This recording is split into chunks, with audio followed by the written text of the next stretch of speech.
La secretaria, ¿hay cuenta? Sí, Presidenta. Hay una comunicación de la Confederación Nacional de la Salud Municipal, Confusam, en que solicitan ser recibidas en la comisión, respecto del proyecto de ley de la sala cuna, porque ellos estiman que es un proyecto que afectará a muchas familias trabajadoras y la Confusam, que representa a trabajadoras de la salud municipal, dice que es imprescindible su opinión que sea conocida durante la tramitación de la iniciativa. Eso es nomás. ¿Ella? ¿No fueron?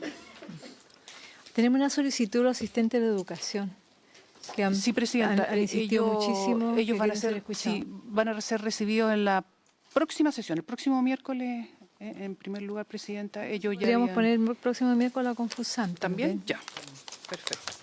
Nosotros recibimos el sector público respecto a la cuna. Sí, recibimos a René. Sí, recibimos a René. Y no también, había alguien de salud. Yo tengo la impresión de que hicimos una audiencia porque nos ordenamos por sectores. Sí, efectivamente.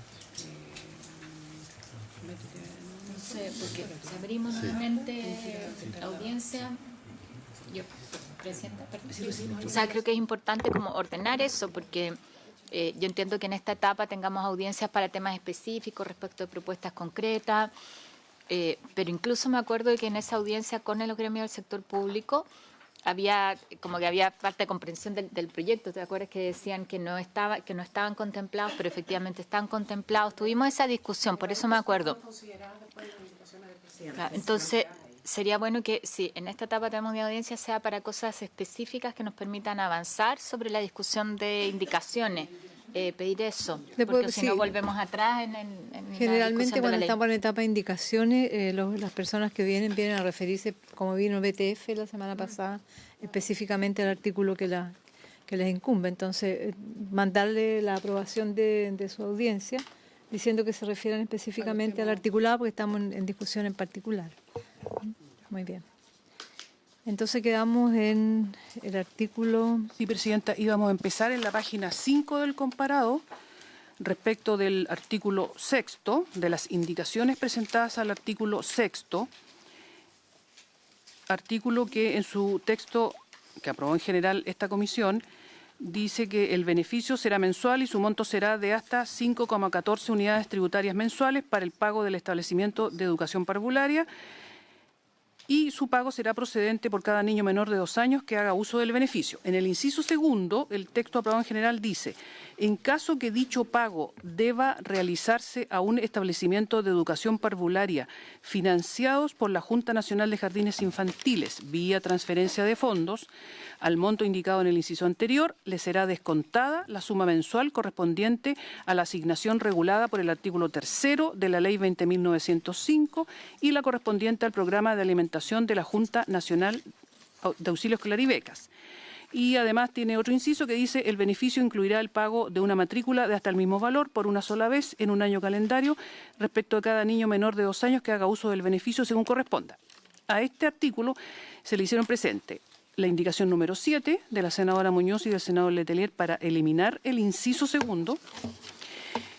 El presidente de la República propone reemplazar una palabra del inciso segundo y además agregarle una oración final que diría: lo anterior en ningún caso podrá significar una disminución del pago que le corresponda a los beneficiarios de la asignación o del programa antes señalado conforme a la normativa vigente.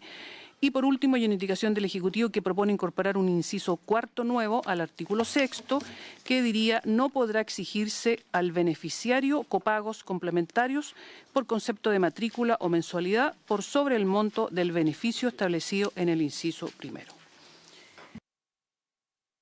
Muy bien. La semana pasada nos abocamos solamente al inciso segundo.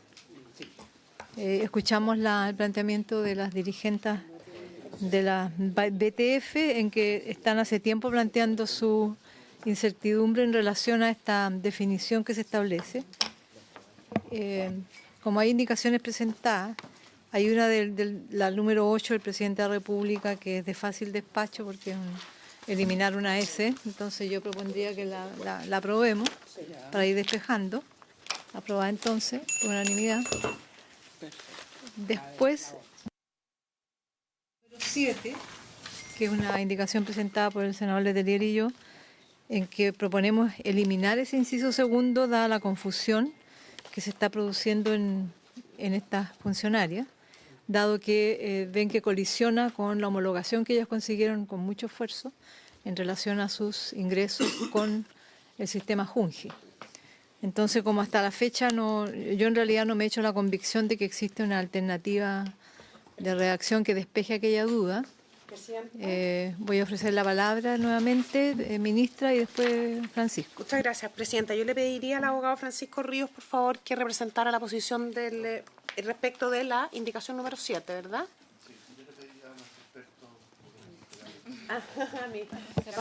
El Ejecutivo pasa la palabra de un lado para otro. ¿Con quién nos quedamos? Tiramos la Tirar la pelota.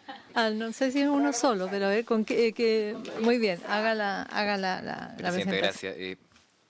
Respecto a este inciso, la redacción original tiene que ver con el objetivo de que cuando se hagan las transferencias a los establecimientos que son financiados regularmente por el Estado y que sabemos que existen los Junji, los Integri y los BTF, cada uno de ellos tiene transferencias económicas que recibe conforme a una determinada normativa.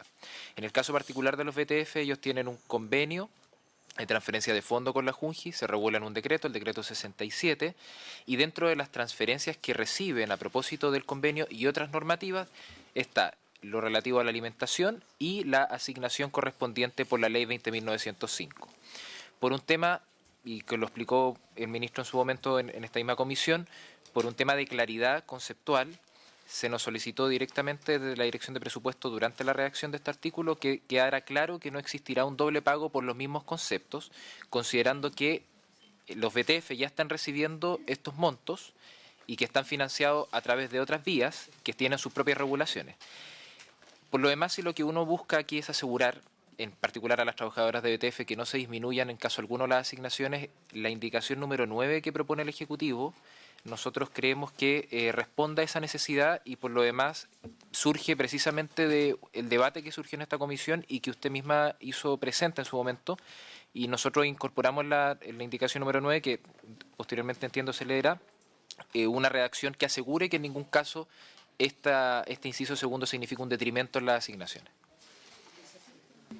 Las asignaciones se refieren a el beneficio de los padres y madres que llevan sus hijos e hijas a la sala cuna. Pero la duda no es aquella, la duda, por lo menos personal, es en relación a la asignación que reciben y a la alimentación, porque claro, también hace qué pasa con esos dos factores. Sí, Presidenta, Sí. si me deja aclararlo y si me permite leer el inciso actual con la propuesta del Ejecutivo, que es la indicación número 9, yo creo que queda más claro. Nosotros ponemos en el inciso actual, inciso segundo, en caso que dicho pago deba realizarse a un establecimiento de educación parvularia financiado por la Junta Nacional de Jardines Infantiles vía transferencia de fondos, el monto indicado en el inciso anterior le será descontada la suma mensual correspondiente a la asignación regulada por el artículo 3 de la ley 20.905 y la correspondiente al programa de alimentación de la Junta Nacional de Auxilio Escolar y Becas. Y aquí viene la indicación del Ejecutivo. Lo anterior en ningún caso podrá significar una disminución del pago que les corresponda a los beneficiarios de la asignación, es decir, la que nos referimos en la frase anterior, o del programa antes señalado conforme a la normativa vigente. Por tanto, si uno lee el inciso en su completitud, incorporando la indicación del Ejecutivo, claramente nosotros estamos dejando asentado que no hay una disminución y solamente es para evitar una colisión o una confusión posterior respecto a las transferencias económicas que tengan que realizarse. Gracias. Senadora, ¿le pidió la palabra? Solamente para tener certeza de que así es. Recién acaban de leer nuevamente la redacción. Esto implica que lo que se les descuenta es la diferencia, porque la asignación que tienen hoy día por niño en cada uno de estos jardines en sus distintas modalidades es menor que los 245, ¿no es cierto? Para que se entienda bien. Entonces, recién los 245, y si en el caso de BTF la transferencia es por 190, son esos 190 lo que se le descuentan, para ponerlo en simple. Que yo creo que es bien importante que se entienda eso, porque lo que no podría pasar, y que lo hemos señalado varias veces, es que por un lado se le entregue un monto asociado a esta ley y por otro lado se le descuente. y porque uno entiende que a futuro lo que nos gustaría es que el financiamiento que tengan se nivele con lo que estamos estableciendo nosotros en esta ley, que esperamos además sea más que 245. No, vamos a repetir.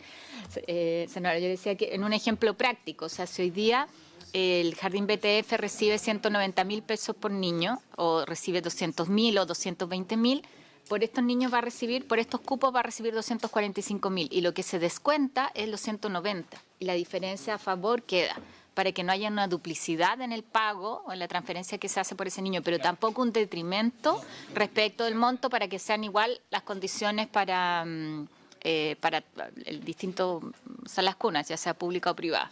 Entonces a mí me parece que está bien cautelado lo que uno entiende que acá esto no puede significar que le exijan que haga en las mismas condiciones que hace hoy día, con el mismo financiamiento, asuman cupos por motivo de esta ley, sino que esté el financiamiento adicional.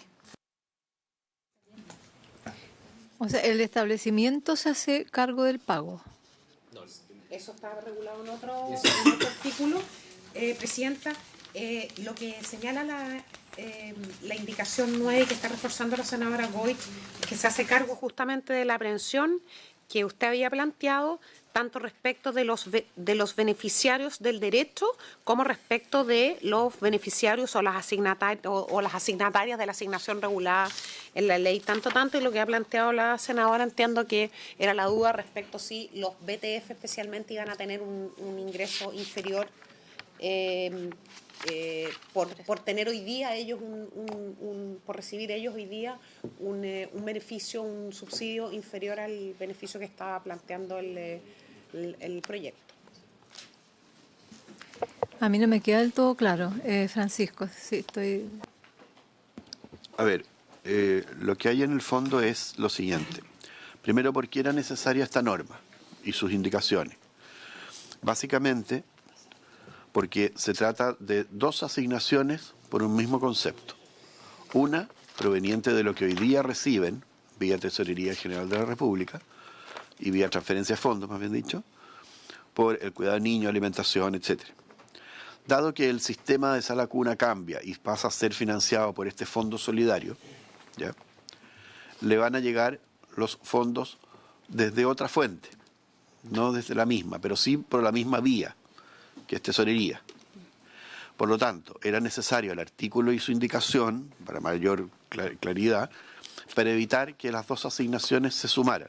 Si no estuviera esta norma, los jardines BTF tendrían derecho a la asignación que hoy día existe, más a esta nueva, ¿ya?, que no está en el objetivo duplicar, no está en el objetivo del proyecto duplicar esa asignación.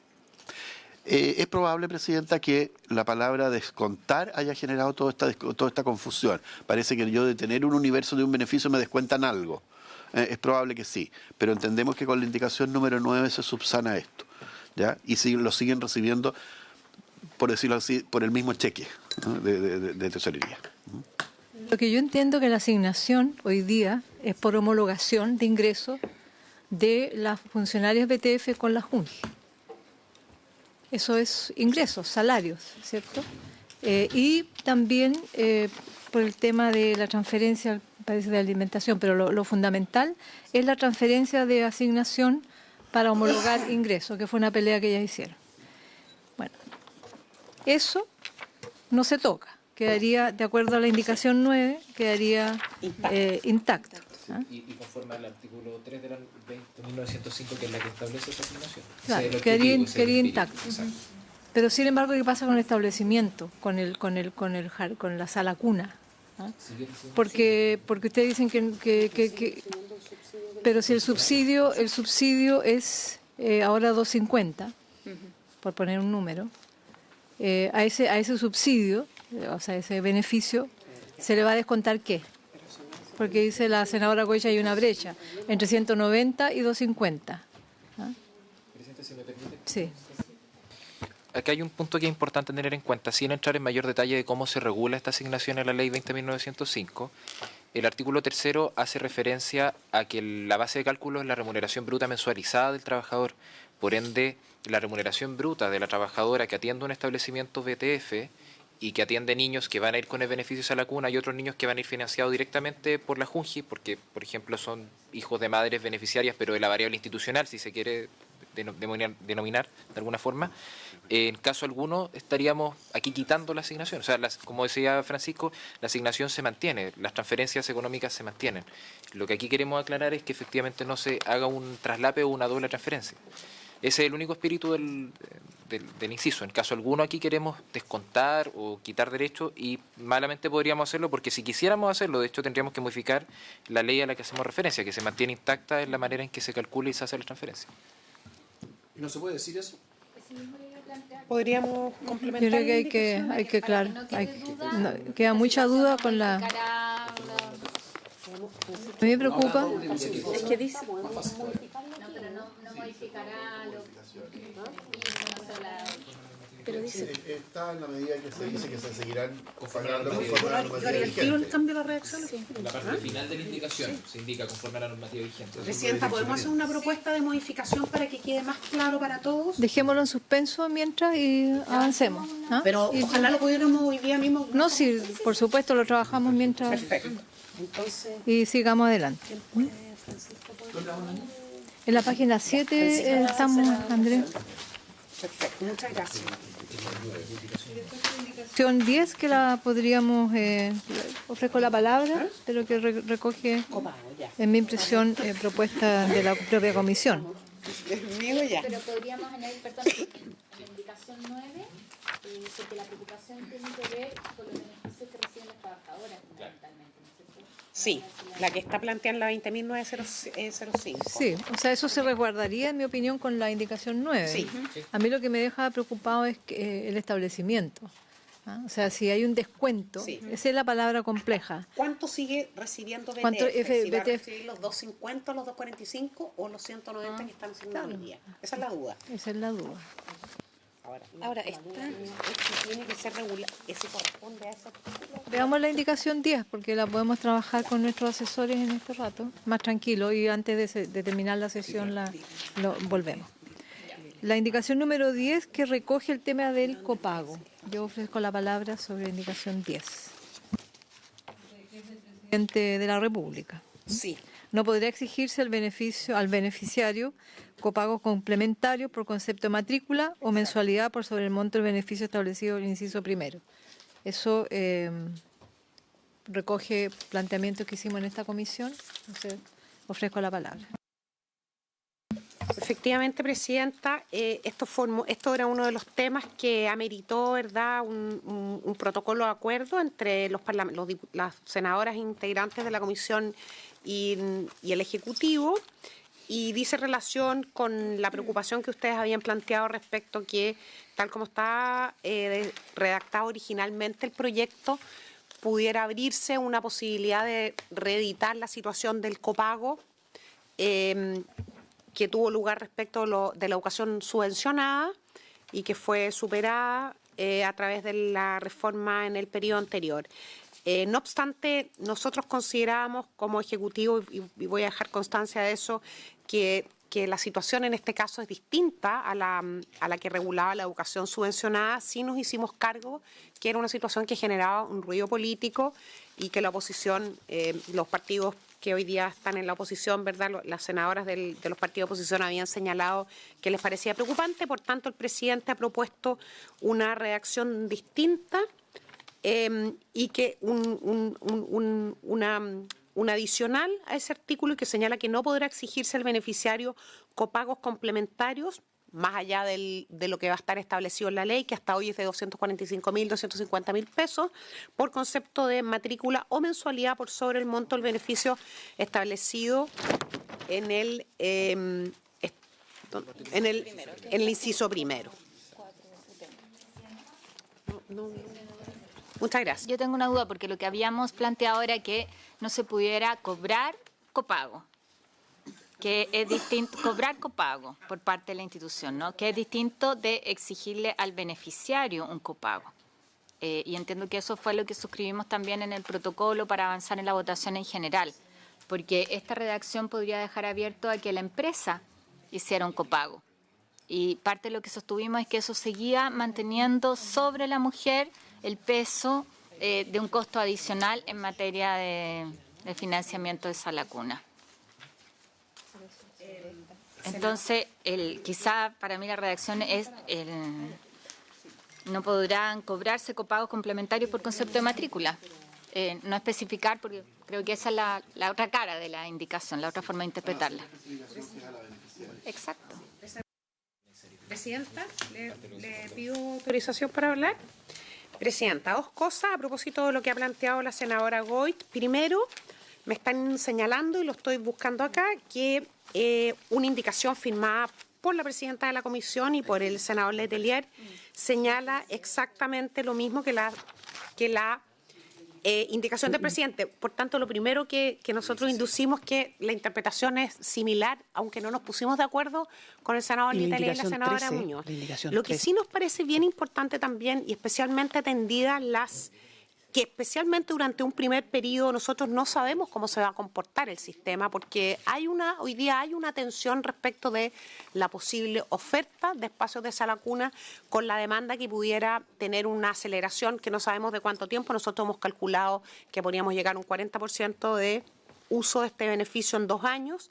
Y por tanto sí nos parece interesante también poder permitir una cierta flexibilidad en ese sentido, que no va a correr por cuenta del beneficiario, que era la principal preocupación que había planteado la oposición, que era que no se obligara, ¿verdad?, finalmente por la vía de la práctica, al padre o a la madre del niño que va a hacer uso de la sala cuna, la obligación de tener que poner copago para poder acceder siquiera a un espacio de sala cuna. Por tanto, nosotros creemos que tanto en la indicación del presidente como en la indicación de los senadores Letelier y Muñoz, esa preocupación está efectivamente abordada. Sí, ahí está en la página 10, Andrés. Es que es la número 16, la página que está redactada en la página 10. Si nosotros ahí la redacción con el senador Letelier es que establece que los establecimientos que presten el servicio de sala cuna y reciben el beneficio establecido en la ley no podrán cobrar a los beneficiarios un monto mensual mayor al respectivo beneficio. Nosotros no incorporamos el concepto copago porque por la experiencia que hay hoy día es que copago puede ser muchas cosas, no solamente matrícula y mensualidad, sino que también se les empieza a pedir a los apoderados, ¿cierto?, un aporte para comprar útiles de aseo o para paseos. Entonces era como dejar más limpio el tema. Claro, cobrar a los beneficiarios un monto mensual mayor al respectivo beneficio. Sí, senador. A propósito, la indicación que presenté en mi caso es similar, en la número 13, que quizá vale la pena discutirlas todas juntas, y que los establecimientos de educación parvularia, indicado en el inciso anterior, no podrán cobrar un precio de mensualidad superior al establecido en el artículo 6 de la presente ley. Entonces, podríamos despachar juntas. Claro, tratarlas todas refundidas.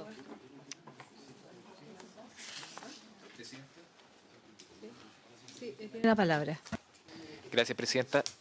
Solo hacer la precisión, y creo que lo compartimos acá a nivel de asesores, que al parecer la indicación número 13 que presentó la senadora Goich tiene un matiz de carácter un poco técnico que tiene que ver con que la redacción daría a entender que ningún establecimiento de educación parvularia que reciba este financiamiento a la cuna puede cobrar a cualquiera persona que vaya un precio. Ese es el problema que nos genera la confusión de la redacción, y por eso nos parece que una buena alternativa es mezclar o fundir la indicación número 10 del Ejecutivo con la número 16, que entiendo también recoge el espíritu de lo que planteó originalmente la senadora Goich y que está también reflejado en el protocolo de acuerdo. Yo sugiero dejarlas refundidas, todas se refieren a lo mismo, porque claro, efectivamente eso. Esto tiene que ver con los que son sujetos de este beneficio, ¿no? No es menor, y yo entiendo que además lo discutieron con los asesores, claro, cuál es el impacto de esto sobre otros. Y yo creo que sería súper complejo que una sala cuna, a propósito de proveer estos cupos, le aumentara, caricatura, al doble a los que ya tienen. O sea, eso podría darse. Pero no sé, yo lo dejo puesto sobre la mesa, pero no es el sentido de esta indicación. Esta indicación, en el caso de la número 13, lo digo además como autora, tiene que ver con quienes reciben este beneficio, no se refería a todos. Entonces, refundamos y dejamos una redacción nítida, que los establecimientos de educación parvularia que presten servicios a la cuna y reciban el beneficio establecido en la ley, no podrán cobrar los beneficios un monto mensual mayor al respectivo beneficio. Algo así podemos dejar. Un poco porque en la nuestra está muy repetido el concepto beneficio. Que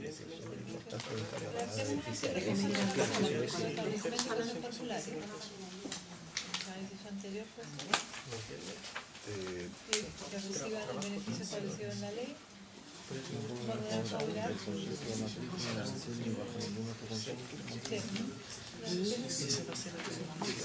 Entonces busquemos una redacción que refunda. Mientras se arreglan los asesores con esta redacción para refundirla, y ya tengo la redacción de la anterior. Sí, está bien, pero sin micrófono con La indicación quedaría como el inciso siguiente, que diría: lo anterior en ningún caso podrá significar una disminución del pago que les corresponde a los beneficiarios de la asignación o del programa antes señalado, conforme a la normativa vigente, y al establecimiento respectivo según corresponda. Ni al establecimiento respectivo según corresponda. Era la anterior. El inciso segundo, que habíamos dejado para el final, pero Francisco se adelantó bien en ese impasse sobre el... ¿Qué fue lo que leyó? El anterior, en la indicación 9, quedaría de la siguiente manera, para poder aprobarla conforme a las observaciones de la presidenta. Lo anterior en ningún caso podrá significar una disminución del pago que les corresponde a los beneficiarios de la asignación o del programa antes señalado conforme a la normativa vigente, coma, ni al establecimiento respectivo según corresponda. Hay que ha cubierto toda la...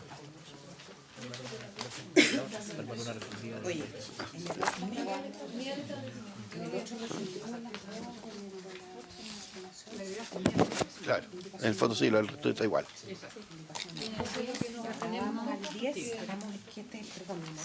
Vamos a resolver entonces la indicación sobre copago y resolvemos todo el artículo.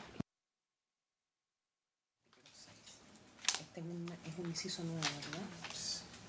Sí, un inciso 4. Un inciso nuevo del artículo 6. Del 6, que especifica esto, de acuerdo. Entonces tenemos el inciso segundo del 6, que estaría aproximadamente con la redacción de Francisco, Sí. que recoge lo que acá habíamos planteado, y estaríamos redactando el inciso nuevo del artículo 6 sobre copago. Entonces, el cuarto inciso nuevo. Todavía no. Estamos refundiendo la de la Carola con la del presidente y la mía, y podemos agregar algunos.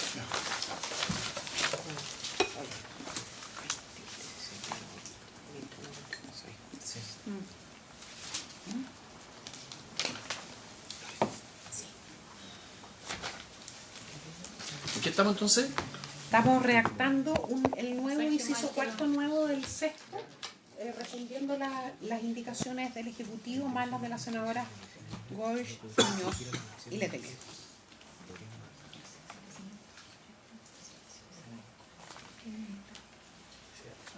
Dejamos en suspenso un poco porque el artículo sexto lo estamos dejando de alguna manera resuelto, ¿eh? Sí. Con el inciso segundo y el nuevo inciso cuarto. Que eran las dos preocupaciones de ese artículo.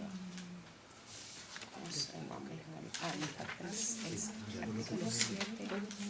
Vamos a ver el 7. ¿Qué hay que agregarle, perdón? ¿Qué hay que agregarle a la 10? En la 10, Yo creo que es más la mía dejarla como la de la senadora Muñoz, ¿no? los establecimientos que presten, sí, porque ahí vamos a mezclar ahí el presidente de la misma línea, la Carolina, y la de Juan Pablo y mía. Aquí tenemos una propuesta que mi asesor Luis Díaz estaba, la voy a leer, a ver si... Los establecimientos que presten el servicios a la cuna, conforme a esta ley, no podrán cobrar a los beneficiados, por concepto de matrícula, mensualidad o cualquier otro rubro, un monto mensual mayor al respectivo beneficio. ¿Habría acuerdo sobre eso? Porque de alguna manera recoge... lo de la Carolina. Los establecimientos que presten el servicio sala cuna, conforme a esta ley, no podrán cobrar a los beneficiarios por concepto de matrícula, mensualidad o cualquier otro rublo un monto mensual mayor al respectivo beneficio.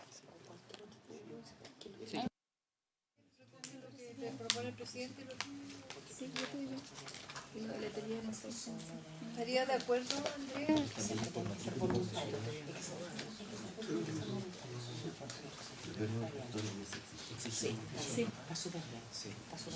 Entonces, aquí yo leí lo del copago. ¿Estaría bien? ¿Sí?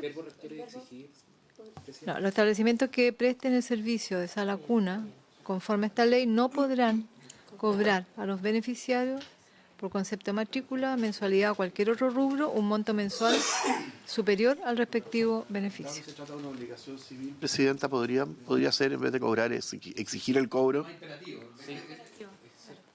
Exigir el cobro en vez de cobrar. Técnicamente es mejor. Claro. Civilmente, sí. Las obligaciones son exigibles o no exigibles. Entonces.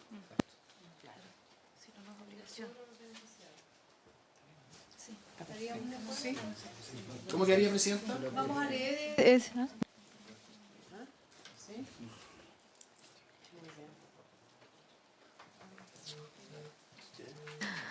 Que si se pone a exigir quedan afuera los aportes voluntarios, que se pide voluntariamente para comprar útiles de aseo. Entonces no se podrá cobrar nada en materia de mensualidad, ni matrícula, ni otro rubro. Senadora, siempre. Escuché, ¿cómo? Es que la propuesta es que pongamos no se podrá exigir el cobro a los beneficiados por concepto de matrícula, mensualidad o cualquier otro rubro. Un monto mensual mayor al respectivo beneficio.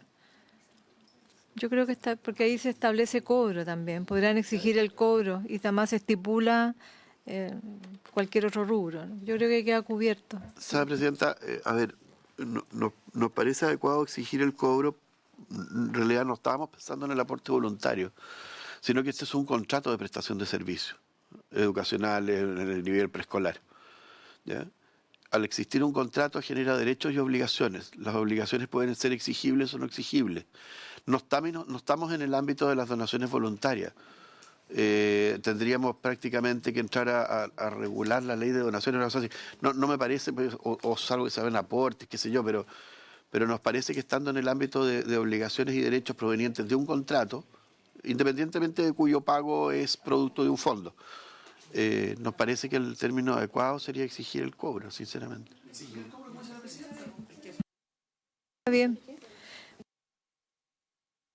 El artículo 6º, inciso 2 y el nuevo inciso 4. El inciso 2 entonces del artículo 6º quedaría de la siguiente manera.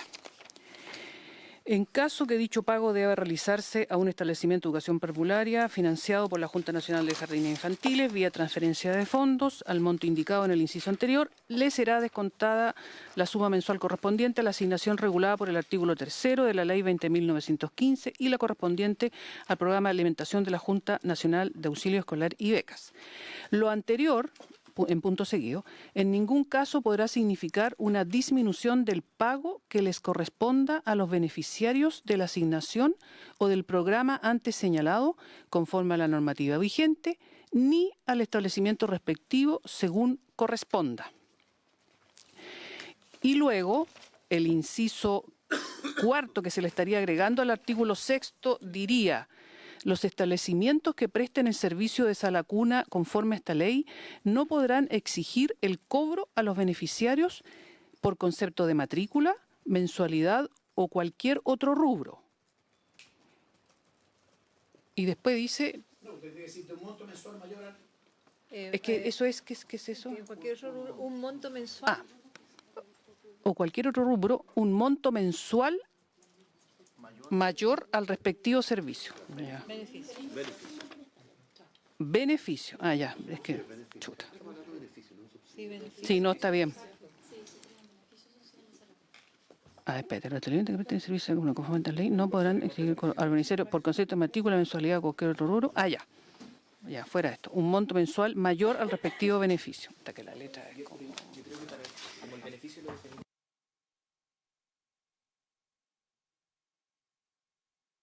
Como lo presenta el Ejecutivo. Entonces, un monto mensual sí. mayor Por 8.000. al beneficio... Espérate. Entonces quedaría mensualidad o cualquier otro rubro, un monto mensual mayor al beneficio indicado o... Establecido. ¿Qué palabra se usa? Sí, eso te iba a decir. Por sobre el monto del beneficio establecido en el inciso primero. Un monto mensual mayor al, Establecido en el inciso. al beneficio establecido en el inciso primero. ¿Quedó claro? Sí, sí. Muy bien. Entonces, aprobamos Por unanimidad. unanimidad. ¿Quedó despachado el sexto? Sí. Un nudo grande. Presidenta, ¿puedo hacer una consulta? Para ir desatando la madeja. ¿Cómo opera en el caso de beneficios a tiempos parciales? Que entiendo eso viene ahora, ¿no es cierto? Porque debería mantenerse la proporcionalidad, ¿no entiende eso? Ujú. No sé si lo quiere adelantar. Que la Entonces, Todavía en el artículo 7. vamos Si en el quieren la vemos artículo, cuando- ahora vamos artículo por artículo, vamos al artículo 7 y ahí, Ahora, ahí ya. viene Carolina. Entonces tenemos que referirnos a las indicaciones que subsumimos. Entonces habría que eliminar la del presidente, la de la señora Argoicho y la mía y Letelier en relación al copago, porque aquí venían varias propuestas. ¿Estamos hablando del artículo 7, Presidenta? Ah, ya.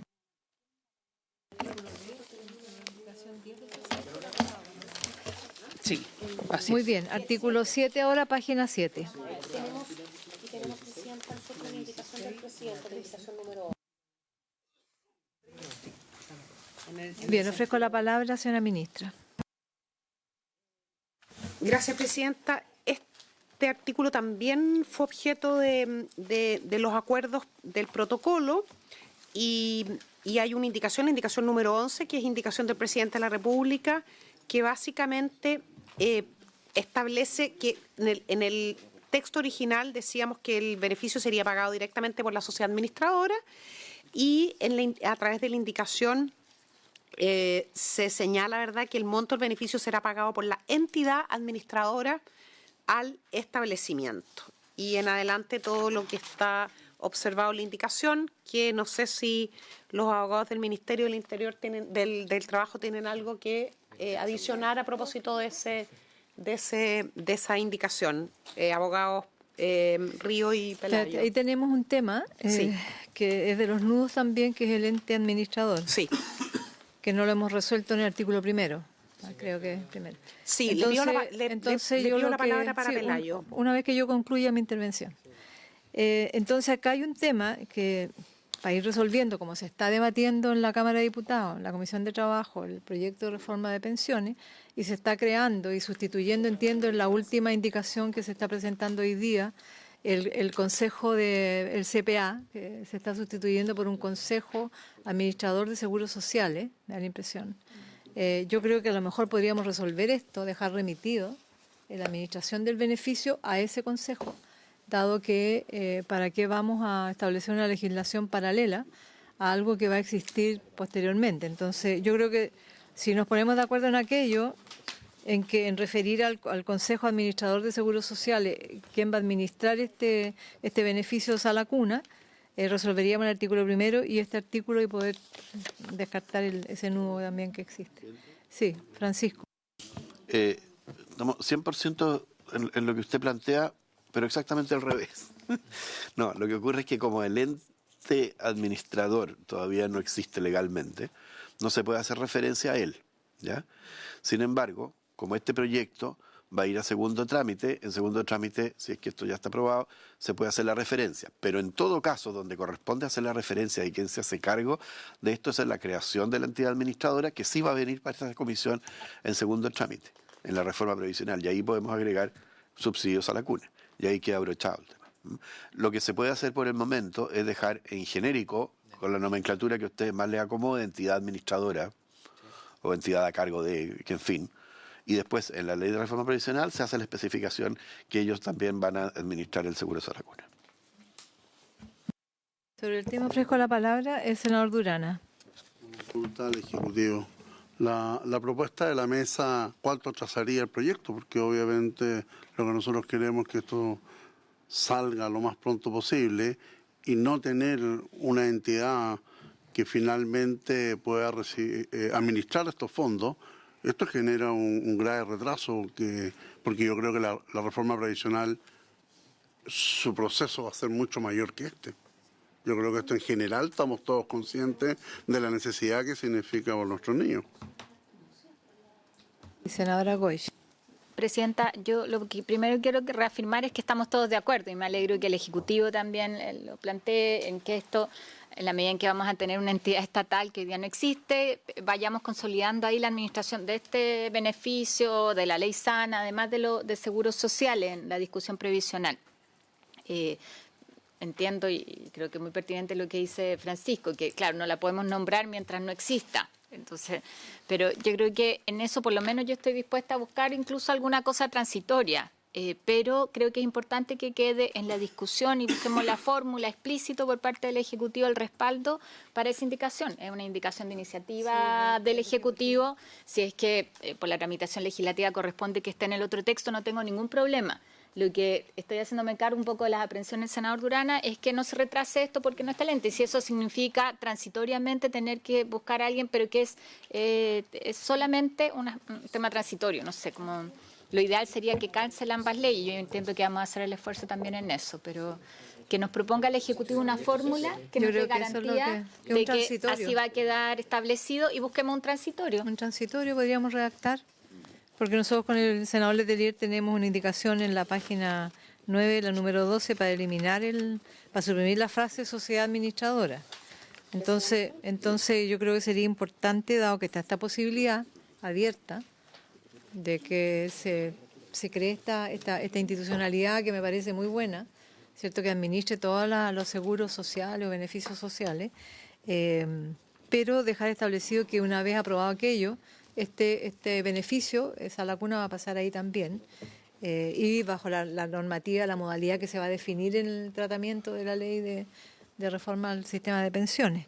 Entonces podríamos buscar un transitorio en la línea que señala la senadora Goich para que quedemos, nadie quiere obstruir y empantanar. Ya hemos resuelto un tema complejo, copago, como no vamos a resolver aquello. Sí, pero un tema. Entonces podemos trabajar un transitorio, queda puesta ahí la propuesta, señora ministra.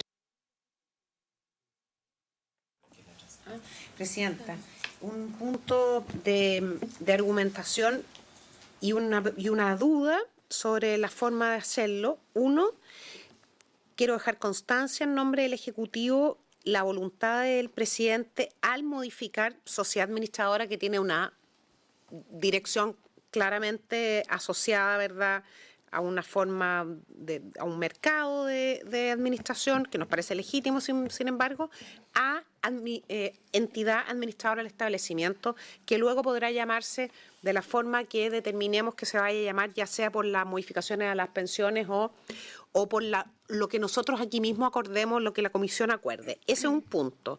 Quiero reforzar esa voluntad. Y lo segundo, preguntarle, Presidenta, si es posible que se someta a votación el artículo 7, la indicación número 11 del presidente, y al mismo tiempo si pudiéramos tal vez someter al tiro a votación un transitorio asociado a este artículo. Habría que redactar. Sería estupendo poder hacerlo ahora. Sí. Con la palabra sobre la indicación del presidente. Señor. Gracias, Presidenta. Son un par de precisiones.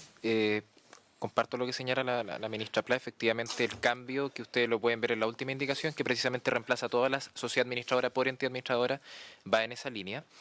Pero creo que es importante tener en cuenta dos temas. Primero, que la discusión de la entidad administradora, yo entiendo, y como lo ha reflejado Pancho, una discusión que requiere cierta temporalidad, no solo por este proyecto, también por otros proyectos. Y segundo, una precisión respecto a por qué creo que es importante discutir derechamente el artículo 7, es que la referencia a entidad administradora es en genérico, por tanto, el que se vote el artículo y en su caso se acepten las indicaciones presentadas por el Ejecutivo es inocuo respecto a la discusión que posteriormente se tenga en relación a la administración, porque entidad administradora da para todo. Entonces, creo que en aras de avanzar y en vez de no generar una mayor complejidad, sería revisar la indicación al Ejecutivo del artículo 7º y avanzar en ese rubro, sin perjuicio de que está en revisión el tema de la administración y que desde ya hemos dedicado ya 2 sesiones para discutir sobre ese punto. Gracias. También tenemos que hacerlo coincidir con la redacción del artículo 1, donde se habla de la sociedad administradora del fondo. Entonces se puede ahí también buscar cambiarlo por entidad administradora, haciéndolo también relacionado con el transitorio que sí se podría... Si dice entidad, estamos de acuerdo. Claro.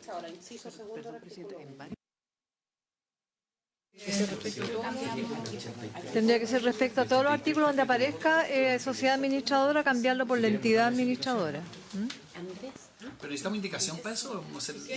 No. Hay una indicación Un genérico para cambiar el 83, la última, al final. En la página, en la página 70 de la dice... Todo lo que dice sociedad administradora va a llamarse entidad administradora. Sí. Incluido lo del 1, ¿no? Sí. No lo habíamos visto. Es que se pone al final por tema de estilo. Por default, entonces, que hay esto sería... Vamos con la indicación 83 trasladada a este momento para ir después a todo el texto. Y lo segundo sería el transitorio que se podría redactar en este momento y podríamos debatir el contenido de la indicación número 11 del presidente en la página 7. Senadora Goich. A mí me gustaría, Presidenta, que el Ejecutivo nos clarificara cómo van las platas, porque los recursos, perdón, en este caso. Y la tesorería, porque en el fondo se cobra la sociedad, o sea, el ente, la entidad administradora se lo recauda al privado, se lo entrega directamente, de acuerdo a lo que se le informa sobre los cupos, ¿no es cierto? La asignación de los cupos, o sea, ese control lo hace el ir chequeando dónde hay cupos disponibles y cómo se contacta la solicitud de la familia con la posibilidad efectiva. O sea, quiero como entender el esquema de cómo va la información y cómo van los recursos. Y si es que es una institución pública, va a tesorería y tesorería hace la estimación y le paga al establecimiento. ¿Por qué el ente no lo puede hacer directamente, o la entidad, perdón, porque la entidad no lo puede hacer directamente, tiene que pasar por la tesorería? Porque además estos no son impuestos. Tienen la misma, o sea, son recursos que no son públicos, que no tienen por qué ingresar. Ahí tengo la consulta para saber cuál es la línea en el fondo. Para que la abogada Moore pueda explicar. Muy bien, tiene la palabra, abogada. Gracias, Presidenta.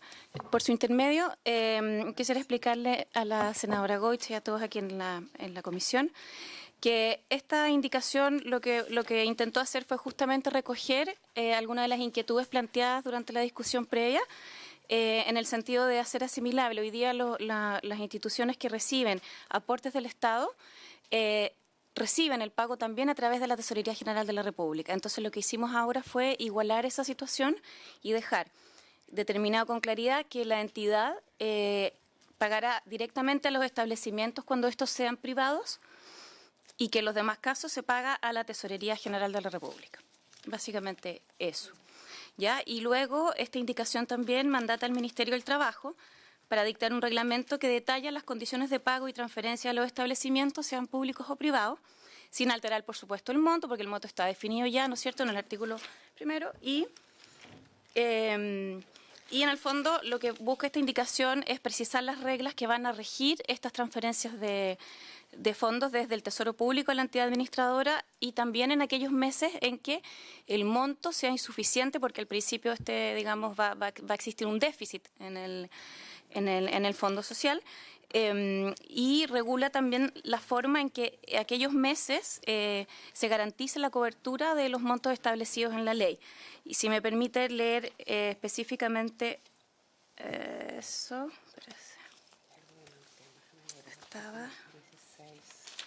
A efectos de aplicar lo dispuesto en el inciso final del artículo 16 de la presente ley, la Tesorería General de la República deberá transferir a la entidad administradora el monto que corresponda para garantizar los montos de cobertura establecidos en la ley de todos los beneficiarios del periodo respectivo y cuando, en el mes inmediatamente siguiente a aquel en que se requiera el complemento, o sea, de manera de asegurar completamente la cobertura. Para efectos de lo anterior, la Superintendencia deberá, a través de una norma de carácter general, establecer el procedimiento, plazo y condiciones mediante el cual la entidad administradora deberá solicitar fundadamente el monto necesario antes referido. Para que no haya déficit nunca. ¿Sí? La mano. Tiene que estar el Ministerio de Educación en el reglamento.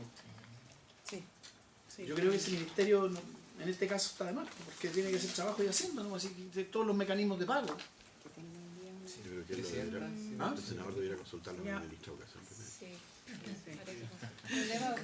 Debiera consultarlo con el Ministerio de Educación. ¿Por qué le quita facultades? Le quito peso. Sí, tiene la palabra, señor. Gracias, presidenta. Respecto a la duda que tenía el senador Alaman y la senadora Goich, ¿por qué lo estamos haciendo así? ¿Y por qué está el Ministerio de Educación? Primero, tener en cuenta que hoy día los Junji Integra y BTF tienen una modalidad de financiamiento, en el caso de Integra y BTF, que son instituciones sin fines de lucro ambas, tienen unas transferencias de fondos que siguen ciertas reglas. Y como siempre lo hemos dicho, este es un proyecto laboral y en materia educacional nosotros nos plegamos y coincidimos con la normativa en esa materia. Y esa es la razón por la cual nosotros dejamos la transferencia a través de tesorería y citamos a educación. Gracias. Sí, además educación tiene que certificar la calidad, ¿cierto?, de las actividades que se acreditan y que tienen impacto en la formación y desarrollo de las niñas y los niños que van a las salas cunas. Entonces tiene, por cierto, y este proyecto va a ir también a educación y ahí vamos a tener otro debate acerca del efecto de todo este proceso en la formación y desarrollo. Así que es importante que esté educación. Muy bien. Está grabado. No le cuenten a nadie a ustedes. Ofrezco la palabra entonces sobre este artículo. ¿Estaríamos de acuerdo o tiene dudas todavía? Algo que había preguntado, que es cómo se informa o quién determina el cruce entre lo que solicita la familia, la expectativa de la familia con el cupo y la sala cuna y cómo finalmente se le entrega.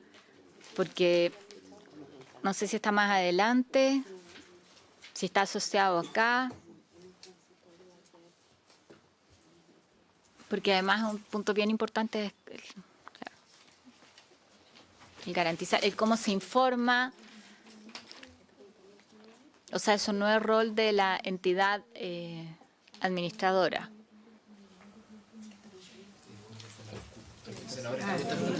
¿Sí?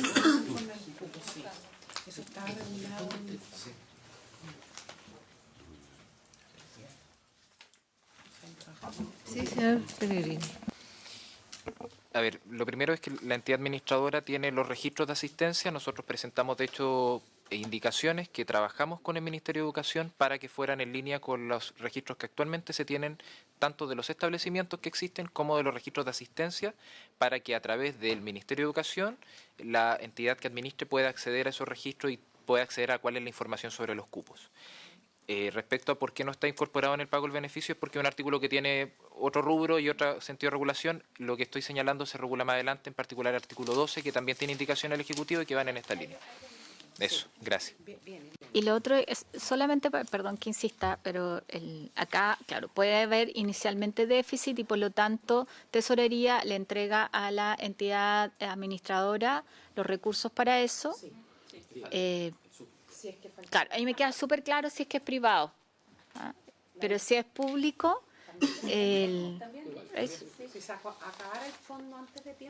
pero no porque Tesorería al público le entrega directamente, no necesita entregarle respecto de esos cupos. Se hace una estimación sin considerar a quién se le va, sin considerar un pago por un alumno o una alumna especial, por un niño especial. Si en un momento se proyectara que va a haber un déficit del fondo, que se va a acabar el fondo, tanto para traspasarle a los públicos como a los privados, se aplicaría este inciso último del artículo 16, que es que la Tesorería General de la República le va a pasar a la entidad administradora recursos y la entidad administradora repartirá de nuevo con la misma regla, ¿verdad? Que es la regla a Junji, Integra, BTF a través de la tesorería y a los privados directamente. Bienvenido, señor ministro. Muchas gracias. Hemos logrado avanzar. Sí, así es. Sí, hemos logrado avanzar. Mejor que salga. Si quiere para el aire. Está muy bien. Estaríamos presidenta con el 7 listo entonces, ¿no? El 7. Perdón, la indicación 11. La indicación 11 al artículo 7. Sí, yo lo dejaría del transitorio. Y con el transitorio. Sí, a mí me gustaría leerlo o saberlo. No sé si lo podemos dejar ahí a que al final o. ¿El transitorio es en el anterior o no? No, es por el nombre de la entidad de dejar lo mismo que discutimos. Sí, está ahí mismo. Dejémoslo ahí, redactemos un transitorio. Francisco. Presidenta, a ver, en cuanto al transitorio, y quizás no puedo no haber entendido bien el encargo, pero no me da la impresión que pueda realizarse un transitorio con otra entidad administradora mientras se aprueba la entidad administradora de la reforma previsional, una de cuyas funciones tendría la administración de este fondo. Lo que se puede hacer es un transitorio que diga que dentro del plazo de X meses o X tiempo contado de la vigencia de la presente ley deberá entrar en funcionamiento la entidad administradora, etcétera, etcétera. Pero fijar por mientras, por ejemplo, ¿qué pasa si son 2 meses de administración? Aquí hay un problema de costos involucrados, hay un problema de probablemente licitación de pago, o sea, es toda una infraestructura que no se puede hacer para un funcionamiento de 2 meses.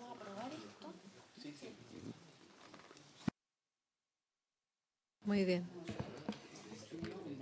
Es que estamos, ministro, conversando sobre la posibilidad de referir la administración del beneficio Sala Cuna a la entidad que se está creando y que por lo menos leí en la mañana en la indicación que presentó el gobierno en relación al sistema de pensiones, donde se cree el CPA, me da la impresión, se cambió por un Consejo Administrador de Seguros Sociales. Entonces, como este es un seguro social o un beneficio social, pensamos que quedara acá modificado el nombre, incluso el propio presidente de la República en su indicación la anterior número 11, deja de hablar de sociedad administradora por entidad administradora del establecimiento.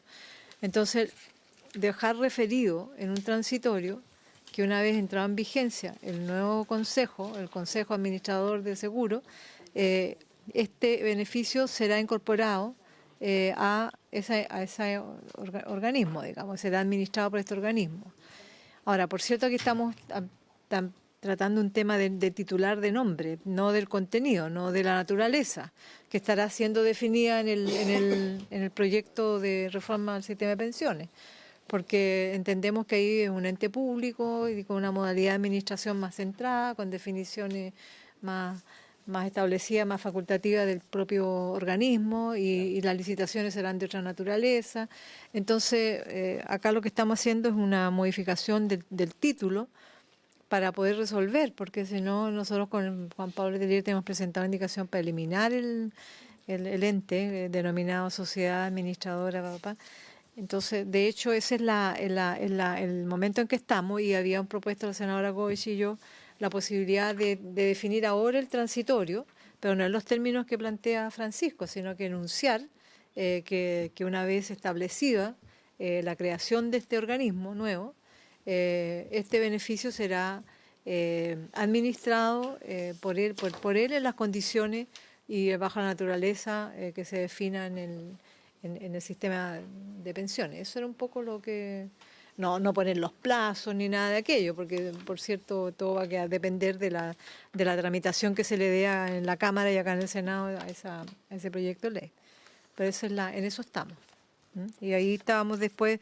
la senadora Goich presentó una serie de interrogantes la definición del procedimiento con tesorería, etcétera, y estamos ahora ya por pronunciarnos, pero con esta posibilidad de tener este transitorio redactado, como lo hicimos con el artículo 6, que lo resolvimos rápidamente, aquí sobre la marcha. Eso era el tema.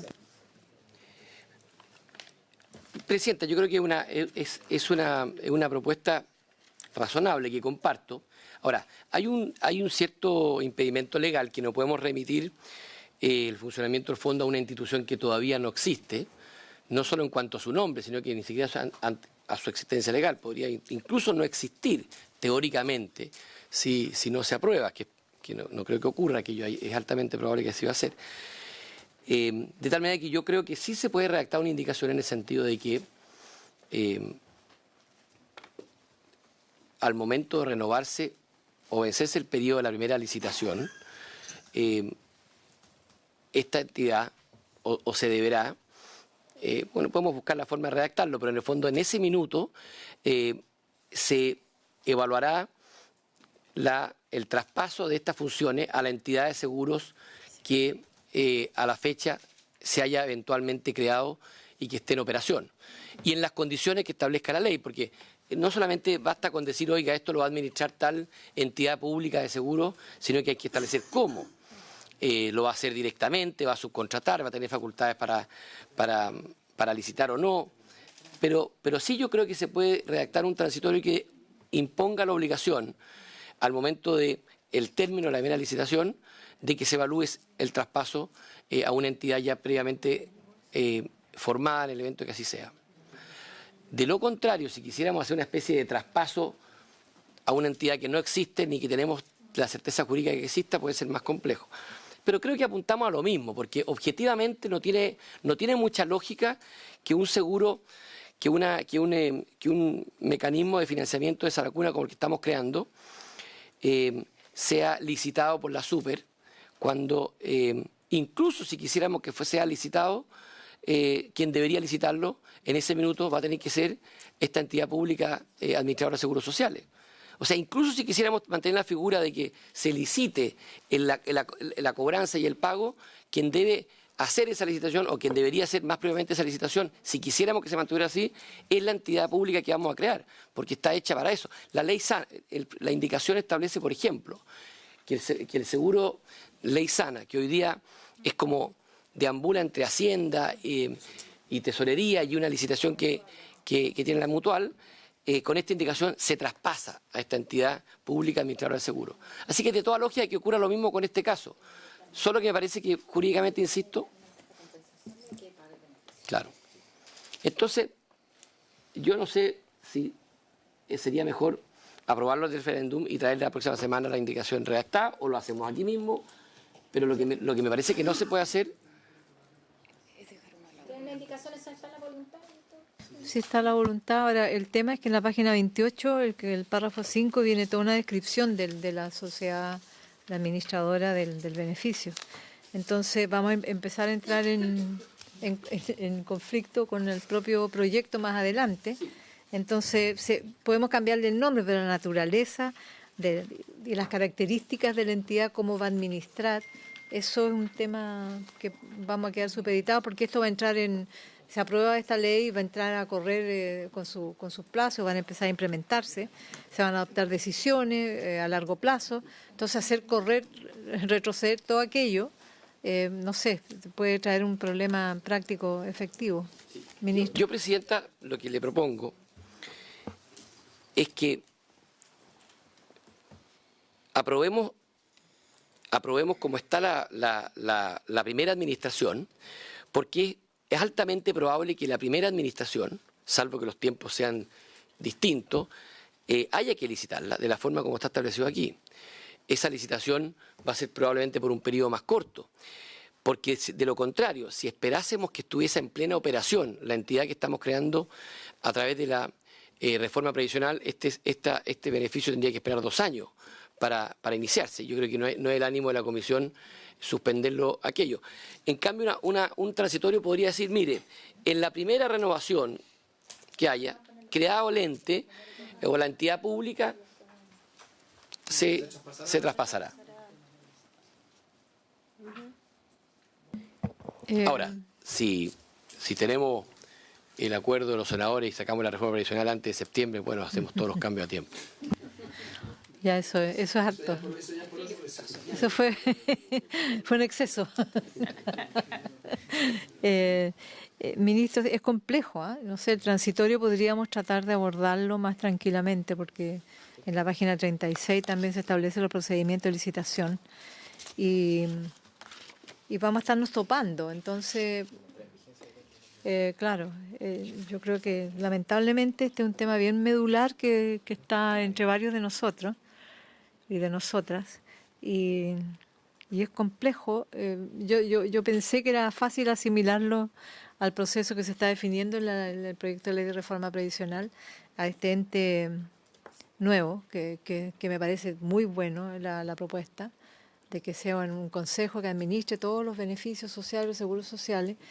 Sin embargo, estamos desfasados. Nadie quiere retrasar la ley Salacuna porque, por cierto, es muy importante y necesaria.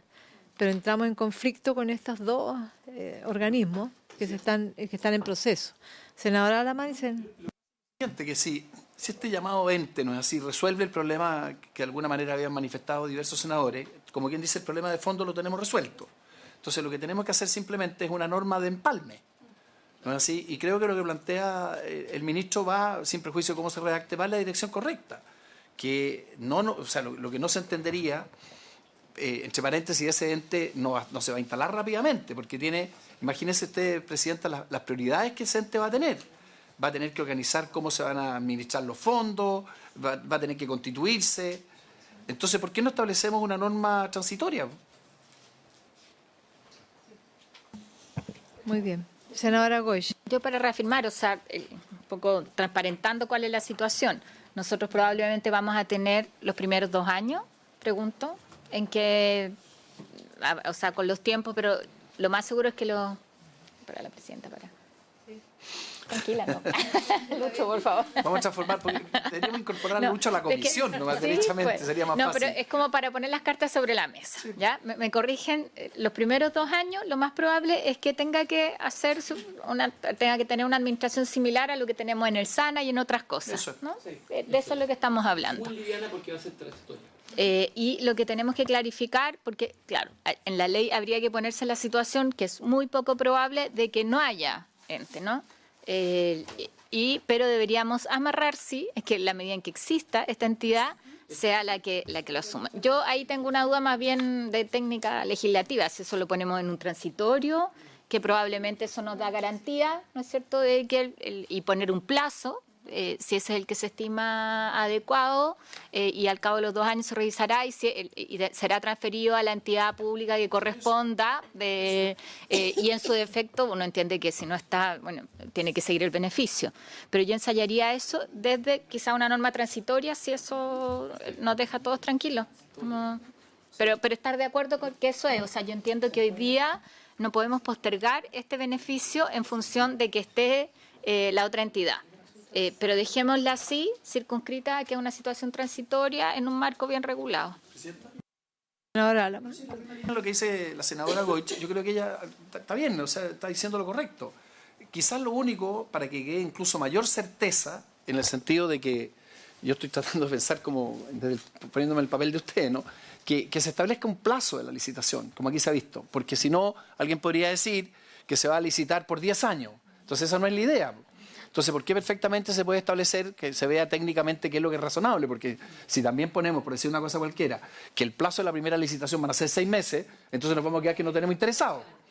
Entonces buscarnos así una cifra que resulte razonable para que la licitación no fracase, y como dice la senadora Goich, que en un transitorio, y eso no hay ningún problema, que se pueda establecer, ¿no es así?, que al momento de generarse un ente, y lo describimos, este asumirá por el Ministerio de la Ley tal y tal cosa, o se incluso podría poner, al término del plazo de la licitación, el órgano deberá asumir tal y tal y tal cosa. Eso lo podemos hacer perfectamente. Yo creo que eso simplifica, de hecho, las aprehensiones que acá tenemos, y habría que dejar explicitado cuánto tiempo de duración de la licitación vamos a establecer, porque 6 meses tiene razón el senador Alamán, no tiene sentido. Pero 3 años, 2 años, 10 años tampoco es demasiado. no, además 2 años, 3 años, 2 y 3, claro. ¿Por qué no volvemos a la próxima sesión con una redacción del transitorio, cierto, ministro, que recoja estas inquietudes? Y hay fórmulas, porque en el fondo uno puede mandatar por ley al asunto. No hay ni una duda, Presidenta, le traemos una indicación. Esto es un mandato que le da la ley al final de cuentas a la Super, que es la que va a preparar las bases de licitación, de decirle que deberá establecer el plazo que acordemos y que garantice que ante la primera renovación, creado la entidad, se traspasará allá. O sea, yo creo que es perfectamente posible. No hay ningún problema en traer la indicación hecha y presentárselas la otra semana. Pero creo que es viable. Entonces, esperamos esa indicación del transitorio para la próxima semana. El 7 estaríamos ok, ¿o no? ¿Nani? Esperamos la próxima sesión el acuerdo de la redacción del transitorio. Pero la indicación no se le Esa es la propuesta que hace Pancho Río. Yo creo que esperemos la votación con el transitorio, yo propondría, y podemos pasar al siguiente artículo. ¿Ah? Perdón, Presidenta, pero ¿qué pasa con el 7? El 7 no hay para qué... No, Es que- referencia genérica a la actividad de hecho. Y por último después corregimos todo al final, pero el 7 el resto de las normas está perfecto. ¿No? Yo propongo, por lo menos mi propuesta, si la comisión no está de acuerdo y quiere votar, votemos. Yo personalmente me abstendría hasta ver el transitorio la próxima semana. ¿No? El contenido... No hay drama. Entonces pasemos al artículo... Al artículo 8. A indicación 17, Presidenta. A la indicación 17, que también es del presidente de la República. ¿Podemos verlo, Pilar, lo que Sí. propone? El presidente de la República propone sustituir los incisos primero y segundo del artículo 8 que se aprobó en general por los siguientes: pago conforme a jornada de trabajo del trabajador o su renta imponible. El trabajador dependiente tendrá derecho al beneficio conforme al número de horas que comprenda su jornada de trabajo de la siguiente manera. Letra A. Si la jornada de trabajo es inferior a 15 horas semanales, tendrá derecho a 1/3 del monto señalado en el artículo 6 de la presente ley. Anteriormente, en el texto aprobado en general, no tiene derecho a acceder al beneficio. Si la jornada de trabajo es igual o superior a 15 horas semanales, pero inferior o igual a 30 horas semanales, tendrá derecho a 2/3 del monto señalado en el artículo 6. Si la jornada de trabajo es superior a 30 horas semanales, tendrá derecho a la totalidad del monto señalado en el artículo 6. Con todo, en el caso que el trabajador tenga 2 o más contratos de trabajo en régimen de jornada parcial, tendrá derecho al beneficio conforme al número de horas que resulte de la suma de todas las jornadas de trabajo establecidas en los respectivos contratos, según se establece en el inciso primero precedente. El beneficio por concepto de matrícula se pagará por la totalidad del monto señalado en el inciso tercero del artículo 6, independiente del número de horas de la jornada laboral ordinaria del trabajador dependiente. Hay una indicación de la senadora Goich, y refería también al inciso primero, incisos primero y segundo. En la primera propone reemplazar la expresión igual o superior a 15 horas e igual o menor a 30 horas semanales por a tiempo parcial. Y el inciso segundo lo propone sustituir por el siguiente: en el caso que el trabajador tenga 2 o más contratos de trabajo en régimen de jornada parcial, podrá tener derecho a la totalidad del monto del beneficio si la suma de todas las jornadas de trabajo establecidas en los respectivos contratos es igual o superior a 30 horas semanales.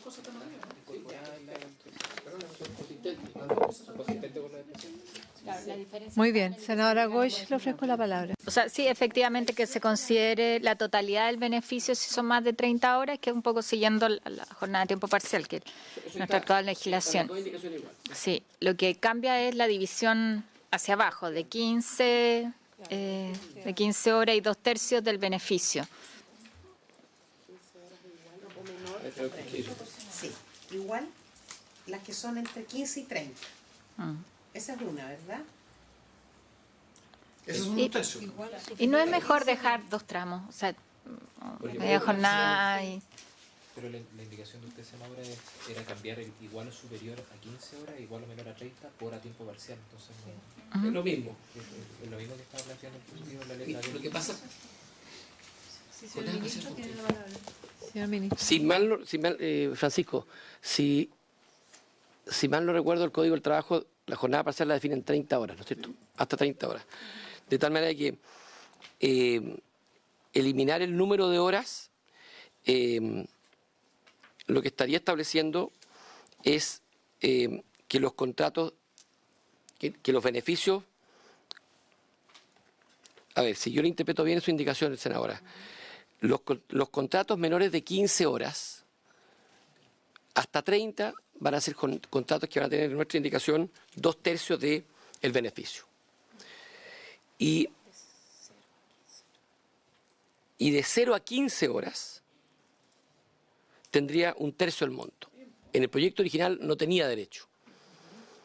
Y nosotros lo que queremos es no incentivar, no dejarlo sin beneficio, pero al mismo tiempo no incentivar que por 1 hora, un contrato de 1 o 2 horas, llevándolo al extremo de trabajo, finalmente tenga el beneficio completo. O sea, el tema del escalonamiento es una necesidad para el buen uso del beneficio. Nosotros creemos que dejarlo con 0 beneficio era complejo y tal como lo vimos en el acuerdo previo a la idea de legislar, también lo simplificamos respecto a lo que había originalmente. Es decir, de 1 hora a 15 horas de trabajo va a tener 1/3 de beneficio, de 15 a 30, que es el tope de jornada parcial, va a tener 2/3. Y de todo. Es decir, una persona que trabaja 15 horas está muy lejos de ser una jornada parcial de 30 horas, sin embargo va a tener 2/3 del beneficio. Sí. ¿Puedo agregar una cosa? Bueno, lo más probable es que... Además se puede sumar las horas. Y ese es el punto más importante. Que cuando se trata de trabajadores que tienen más de un contrato, más de una prestación de servicio, se suman las horas, no son el tope por contrato. Y la matrícula se paga 100% independiente de las horas del contrato, por razones obvias. ¿Puedo agregar un punto? ¿Puedo agregar un punto bien importante? Los trabajadores y las trabajadoras independientes que cumplan con los requisitos para acceder a este beneficio no tienen que acreditar, por supuesto, un número de horas tampoco. O sea, una mujer que va a estar en la feria, que tiene su propio negocio, está fuera de esta segmentación. O sea, va a tener el beneficio completo sí o sí. Obvio. No tiene subvención. Está sujeto al monto que cotiza. O sea, va a tener siempre el mismo... Va a tener siempre el mismo... No se puede construir. No es como una Tengo una consulta que yo la dejé planteada, Presidenta, perdón. Era, en este caso, el pago del monto es proporcional a la... Lo pensamos, pero lo descartamos. De los 245. No, estoy pensando, ¿se acuerdan que cuando vimos el monto? Entonces, ¿cómo garantizamos que, ya, si son las 2/3 de jornada, el pago será proporcional a eso? Sí. Eso deberíamos dejarlo especificado, ¿no? Presidente, se pensó en algún minuto hacer una proporcionalidad, pero nos dimos cuenta que era tremendamente complejo. Es decir, lo que usted seguramente pregunta es, ¿le vamos a dar el mismo beneficio a una persona que trabaja 15 horas? De aquella persona que trabaja 30, sí, el mismo. En algún momento se pensó que fuese escalonado, cosa de que fuera proporcional. No, aquí la única, van a haber 3 beneficios. 1/3 del beneficio, 1/3 sobre el total, que son... Sí, que hoy día ya son 252 por el valor de la UTM. 2/3 cuando son entre 15 y 30 horas y el total cuando es de 30 para arriba. Claro, efectivamente hay una trabajadora que va a estar 30 horas que va a tener el mismo beneficio que la que está trabajando 48 horas. Digo 48, me estoy incluyendo extraordinaria, no crean que estoy violando la norma. Navarro. ¿Y el régimen de los jardines acepta estos pagos parcializados en materia de jornada diaria? Yo creo que o sea, el que va a tener 2/3 va a poder pagar exactamente el subsidio o va a tener que haber un copago. No me queda tan claro de que los jardines puedan sectorizar porque tienen gastos básicos comunes generales. Por lo tanto, esto va directo a un copago de parte del trabajador para cumplir la jornada. ¿Y por qué tendrían que adecuarse? Porque si no pierden el beneficio. ¿Y dónde está el capítulo para que se Señor adecúen a esto? ministro, Que puedan? tiene la palabra. Presidente. ¿Usted No, está? saber cómo se van a adecuar los jardines para establecer, digamos, el pago parcializado por horas. Lo que hoy día no ocurre en los jardines. Se paga el concepto del día o media jornada en algunos, y hay régimen abierto respecto, digamos, de cuánto vale el día y cuánto tiempo lo tienen. Este pago ultra, son 3 categorías, no existe. Pago que puedas tú pagar 3 aranceles diferenciados por el tiempo que tú lo mantienes. A lo menos yo he visto media jornada o jornada completa en los jardines. Es una pregunta que tiene sentido, ¿eh? ¿Quién se asume la...? Sí, la señora Boga. Por su intermedio, Presidenta. Efectivamente, en la práctica yo he visto, y por experiencia, digamos, propia, digamos, soy madre también, conozco que existen más de una jornada, incluso 3. Podríamos hablar de media jornada, jornada completa y extensión de jornada. Y a cada una de ellas se le establece, obviamente, una tarifa distinta. Ahora, por supuesto, nosotros no podemos obligar a ningún jardín infantil o sala cuna a ofrecer estos 3 tramos, pero al menos nosotros desde la ley queremos impulsar que exista ese beneficio proporcional para todos los trabajadores y que ese beneficio esté relacionado con la duración de su jornada de trabajo. Muchas gracias. Para mí este tema es uno de los más complejos porque establece como discriminaciones y poda el beneficio de universal a aquellos que te dé la jornada, digamos, a depender de la jornada de la madre o del padre por la corresponsabilidad. ¿Sienta? Entonces, a mí me aproblema este tramo, porque hay trabajadores que tienen menos 30 horas de trabajadas, pero tienen horas extras. Entonces las horas extras yo no sé si están incorporadas, no sé si están, yo creo que no lo colijo mucho de la redacción. Sí, Francisco. A ver, 2 cosas respecto a sus consultas, Presidenta. Hace aproximadamente 20 años la totalidad de los dictámenes de la Dirección del Trabajo viene refiriéndose a que el derecho a sala cuna es en directa relación a la jornada de trabajo. Es decir, es por causa de la jornada de trabajo, es cuando la trabajadora esté prestando servicios.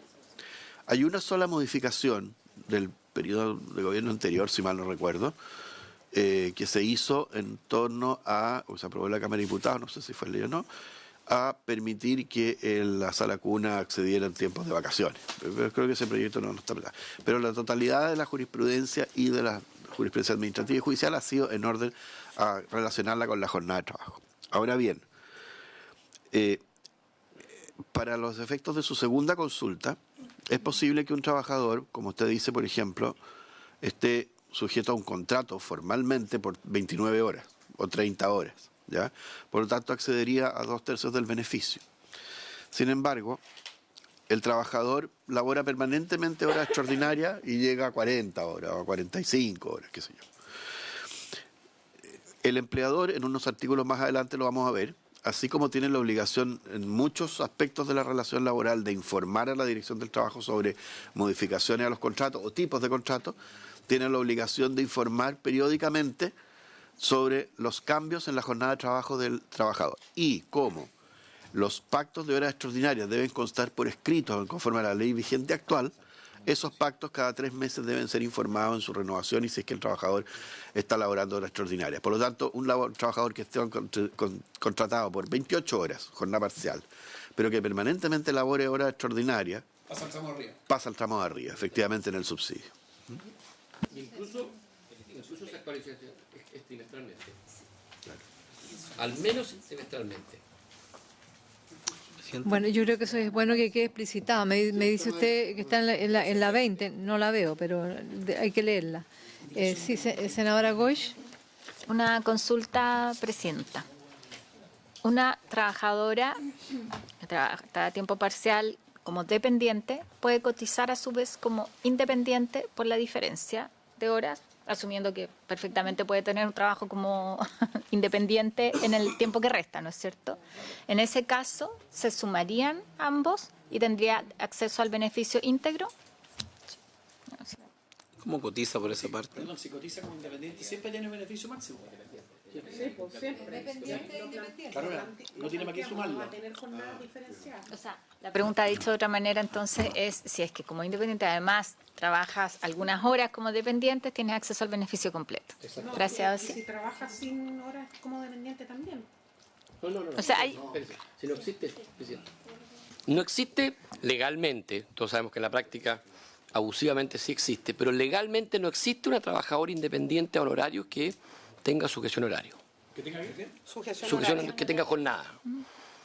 Que en los hechos se dé es una ilegalidad, todos sabemos. De tal manera que nosotros, la trabajadora independiente que cotiza, es una trabajadora que tiene completo beneficio. Los requisitos tienen que ver con el monto de la renta y que tienen que ver también con el requisito de cotización, en términos generales, ¿no? Pasa la cuna que tiene todo trabajador independiente, que se relaciona con el sueldo mínimo.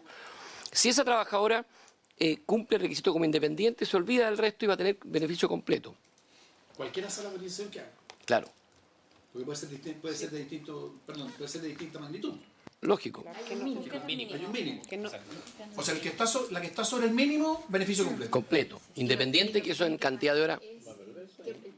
El 0,1, claro, de lo que ella declare como ingreso. Que puede haber un independiente que diga que recibe 1 millón de pesos a ella misma y se pagar el 0,1 sobre eso. Veamos entonces la indicación 20 que me dicen que ahí está referido a la situación de las horas extraordinarias. La del 17, la del presidente y la También es del presidente. También es del presidente, la página 12, indicación 20. Senador Durana o senador Navarro, ¿quién me pide la palabra? Vamos a mirar la indicación 20 del presidente de la República, la página 12. Como decíamos, Presidenta, precisamente esta indicación complementa los cambios de jornada que puede sufrir un trabajador y con ello el cambio del monto del subsidio o el monto del beneficio. En su parte sustancial, la indicación dice que los empleadores deberán informar a la entidad administradora, dentro de los 5 primeros días de cada mes, los finiquitos y las modificaciones contractuales en materia de jornada de trabajo que pudieran tener incidencia en el monto del beneficio a recibir por el beneficiario, en conformidad a lo dispuesto de este artículo. Eso es básicamente. Presidenta, hoy día, algunos nos han dicho de que esto es una carga excesiva para el empleador y que no va a funcionar. Sin embargo, si uno hace el recuento hoy día, el empleador debe informar a la Dirección del Trabajo de los contratos que celebre con menores de edad. Debe informar de las cartas de despido. Debe informar de todos los procedimientos y fases de la negociación colectiva. Es decir, existe un sistema registral que ya hoy día lo obliga a tener una relación cotidiana con la Inspección del Trabajo o con otras entidades. Incluso lo más importante de todo es que debe informar a todas las entidades de seguridad social sobre los finiquitos, a fin de que no le sigan cobrando las cotizaciones previsionales. Por lo tanto, no nos parece que esto sea una carga excesiva y creo que protege al trabajador en el monto de su beneficio. Dejo la palabra sobre la indicación número 20.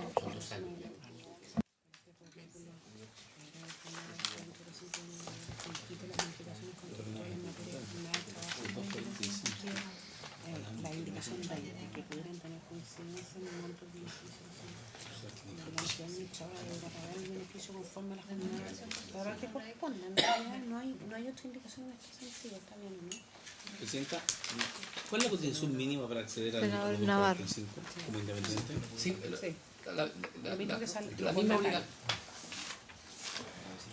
la misma vigente por la ley que acabamos de aprobar, que son 5 ingresos mínimos al año. Pero como esta cotización con el sistema actual rige para el año completo, son 10 ingresos mínimos al año. Y eso le da derecho a usted, Saracuna. ¿Cuánto de cotización concreta? Y establecer la relación entre lo que va a costar. 0,1% del ingreso mínimo. Cotizar y recibir los 2.45. No, son 3.000 pesos. 3.000 pesos. Esto solo se puede hacer porque el sistema es solidario. Sí. ¿En el año?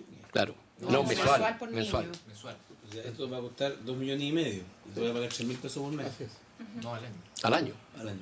Es 0,1% de la renta imponible. La escuela de lenguaje tuvieron serios problemas. Todos salieron a buscar niños con problemas porque la solución era el doble. Luego la siguiente dificultad, o sea, Jardina empezar a buscar cabros chicos, le van a pagar la cotización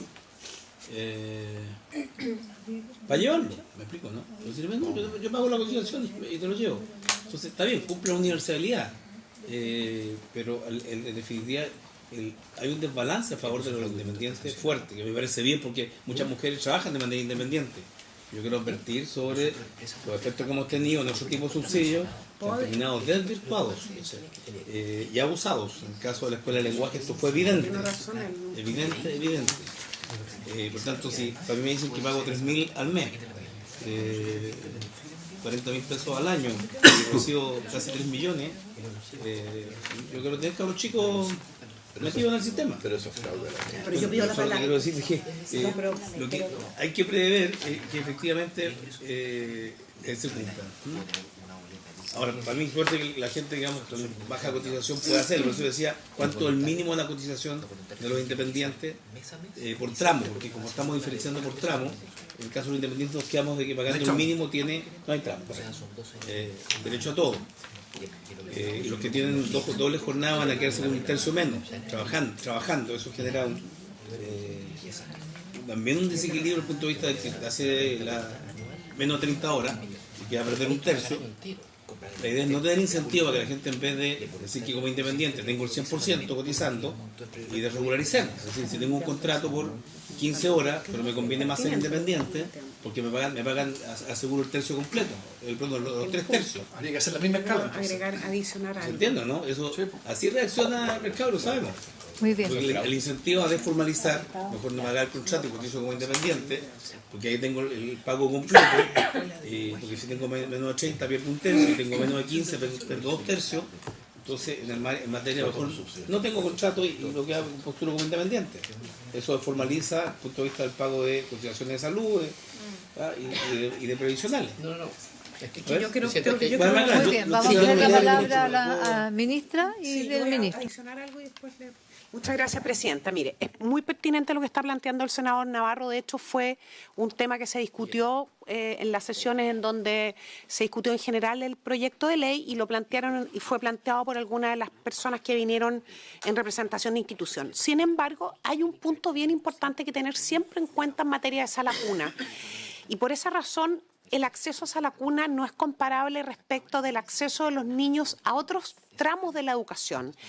Tenemos que pensar hoy día que solo el 18% de los niños y niñas que hoy día tienen derecho a sala cuna por la vía del 203 del Código del Trabajo hacen uso de este beneficio. O sea, es importante plantearle al senador Navarro y a las personas que nos estén escuchando que esto requiere cierto cambio cultural, que en Chile ha sido lento y en el mundo ha sido lento. Por tanto, no es comparable el acceso a los niños a las escuelas de lenguaje, que sí, efectivamente, un punto a las escuelas de lenguaje y a otras escuelas de paralelo a la educación formal, con el ingreso de los niños o las guaguas, más bien, al servicio de sala cuna, que tiene elementos adicionales a los del sistema educacional. Por tanto, si solo el 18% de quienes tienen hoy día derecho a sala cuna están haciendo ejercicio, uso de ese beneficio, ese es un elemento muy importante en el sentido de que esto no es tan fácil incentivar la matrícula, sin perjuicio de que sí son pertinentes los puntos que plantea el senador. Gracias.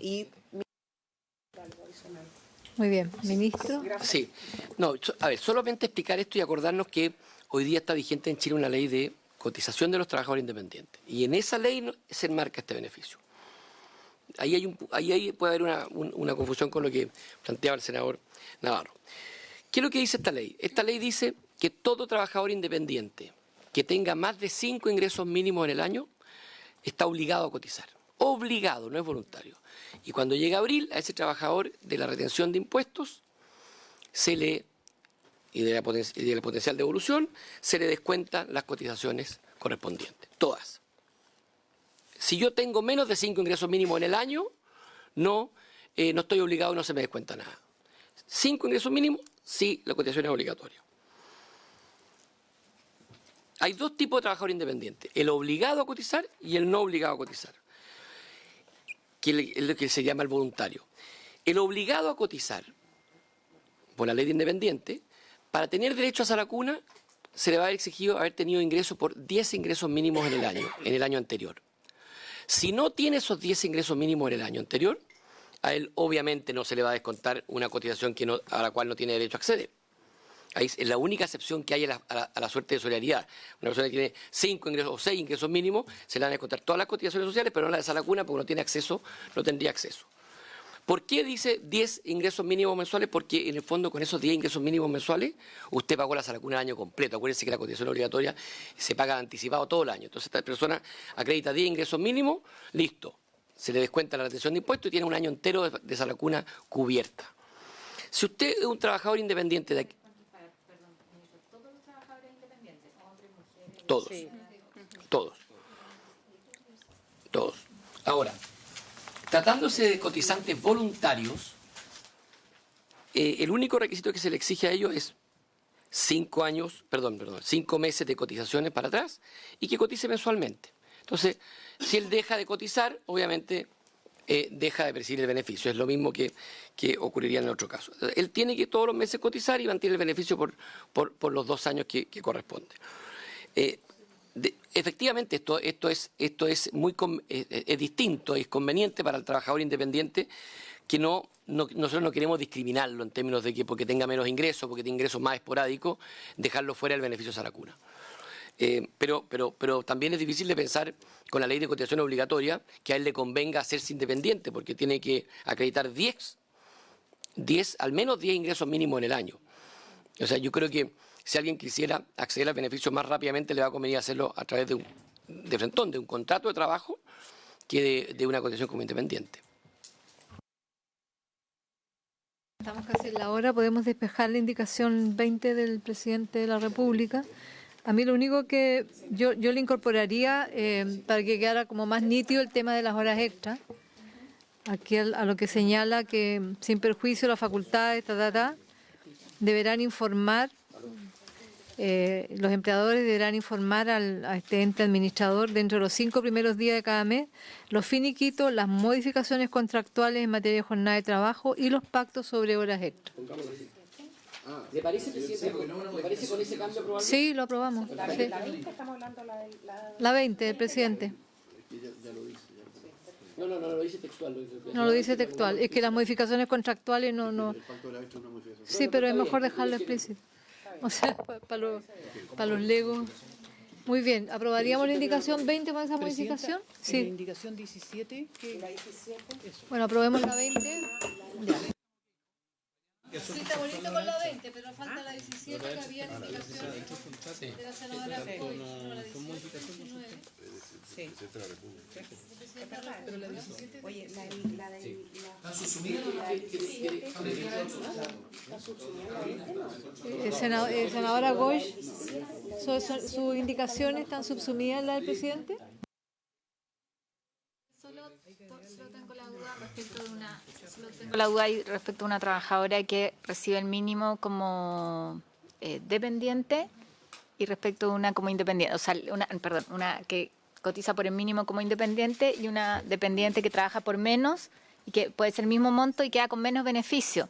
O sea, a mí eso me hace ruido. Entiendo súper bien el por qué la escala, el incentivo, el cerrar el incentivo a que esto se burla, ¿no es cierto? Que haya una suerte de fraude, entre comillas, pero esa parte me hace ruido, porque finalmente el mensaje que es quizás es mejor ser independiente que formalizar, en el caso de las mujeres. Sí. No, pero en relación a lo que dice Carolina y Alejandro, el punto es que, si se me ocurre a mí, la única manera que tendríamos, primero, es un beneficio que favorece, ¿no es así? Que favorece a los independientes, por así decirlo. Si no quisiéramos hacerlo así, tendríamos que hacer una escala.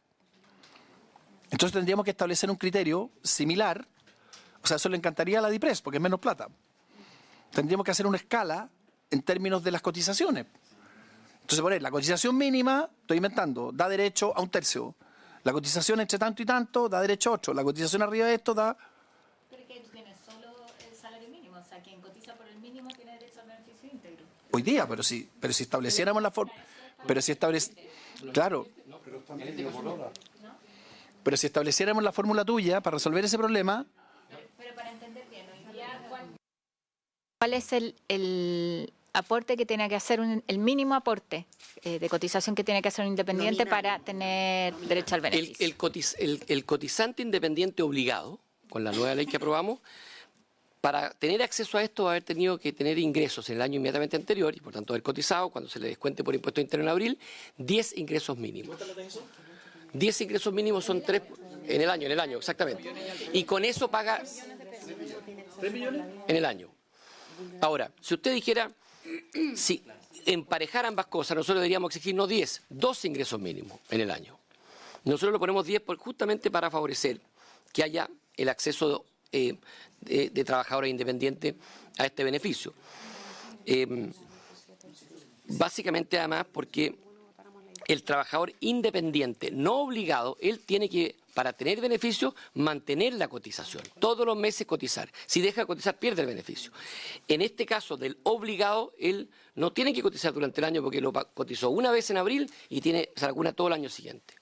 Esa es la diferencia. Entonces no hay un incentivo real porque la diferencia entre el trabajador dependiente es que tendría que tener un contrato de trabajo por 12 meses para tener todo el año de beneficio y aquí es por 10 meses. Sí, yo tengo, perdón, Presidenta, yo tengo una trabajadora, alguien que trabaja como dependiente, que trabaja media jornada por un sueldo mayor, que se cotiza más por ella, podría tener beneficio solamente de 2/3 de jornada, si está a tiempo parcial me refiero, ¿no es cierto? Sí. 2/3 de jornada habiendo cotizado más que ese trabajador independiente, A eso es lo que voy. Sí. O sea, probablemente a esa mujer le convendría más porque tendría el beneficio íntegro si es que no fuera dependiente. Ese punto es el que a mí me hace ruido nomás. O sea, me parece bien el beneficio para las independientes. Mi preocupación son las dependientes. Quiero como clarificarlo bien, o sea, la señal que hay ahí. Eso es lo único que en la indicación número 21 del Presidente de la República viene la referencia a los trabajadores independientes. Porque en la 17 el Presidente se refiere a los dependientes. El pago conforme el trabajador dependiente tendrá derecho. Y en la 21 se refiere a los trabajadores independientes, ¿no? Que se refiere al artículo 89 del decreto 3.500. Y ahí está, claro, ahí está el tema. Tendríamos que ver, Carolina, tu propuesta en esa indicación, ¿no? Pero lo que yo planteaba está recogido en la indicación del Ejecutivo. Sí, en el 21 yo creo que... Entonces pronunciémonos sobre la 17, la propuesta del Ejecutivo, de la jornada, la número 17, en que la senadora Goich siente refundidas ahí sus dos indicaciones. ¿Habría unanimidad? Muy bien. Entonces quedamos pendientes a partir de la página 12, inciso 21. Indicación 21. ¿Los independientes te refieres? Página 12, vamos a llegar a la indicación 21 del Presidente de la República que se refiere al mismo artículo 8º. Al último inciso de los...